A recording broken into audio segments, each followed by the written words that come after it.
Hi, I'm Frank Sesno of PlanetForward.org, coming to you from the George Washington University. Harnessing energy from one of the most reliable resources on the planet. Sound like a good idea? One utility in Washington State thinks so. Snohomish Public Utilities District is installing a tidal turbine array. Think of it as a small wind farm of the sea with a very distinctive planetary first. Planet Forward pioneer Dave Raish visited the utility and talked to a senior executive to learn more.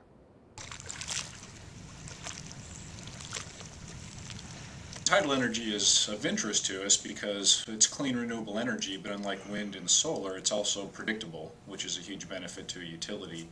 And perhaps even more important than that, it's also local. It's right here in Puget Sound where most of the folks in Western Washington live, so that can help mitigate a lot of the transmission constraints and losses that are associated with some other resources. What we propose to do is really a small demonstration project, grid connected, however, in Admiralty Inlet, which is the main entrance to Puget Sound.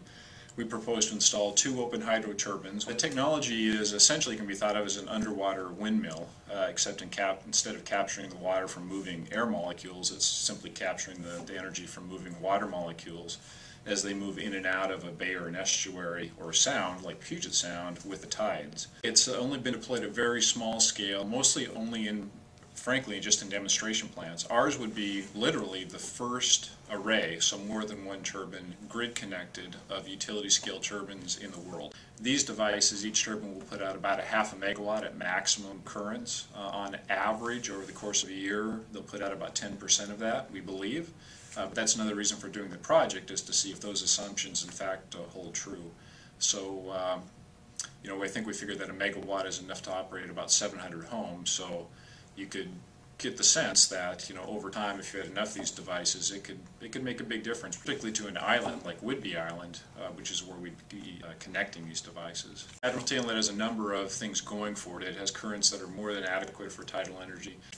It's a very heavily used waterway. All of the shipping traffic of Everett, Seattle, Tacoma, Olympia, all of the naval traffic to the various bases that we have in the Puget Sound all goes through Admiralty Inlet. So it's a commercial working waterway, which also makes it, we think, more viable to try out tidal energy. These turbines are completely submerged. In fact, shipping traffic can go right over the top of them. There's sufficient draft to allow for that. Even the cable will be directionally drilled under the seabed, so that if you were walking down the beach, you wouldn't even know that there was a subsea cable coming ashore. So it's about as benign as you could get from an aesthetic standpoint. We're not at all zealots for tidal energy. It's really too new to be that optimistic about it. But it is a potentially important resource given clean, renewable energy that's both predictable and close to load. A potential resource like that just can't be ignored.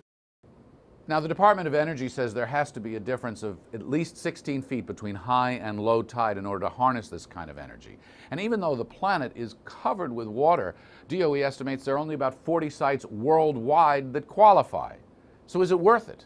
The Ocean Energy Council estimates the total world potential for ocean tidal power is about 64,000 megawatts. If you got about 10% of that, as Craig suggested, that would be enough power, even so, to power 4.5 million homes, about 4% of the homes in the United States. Is tidal energy the wave of the future? Have you got any research ideas or thoughts on this one? Maybe you live near the ocean yourself and you want to shoot a video. We'd like to hear from you.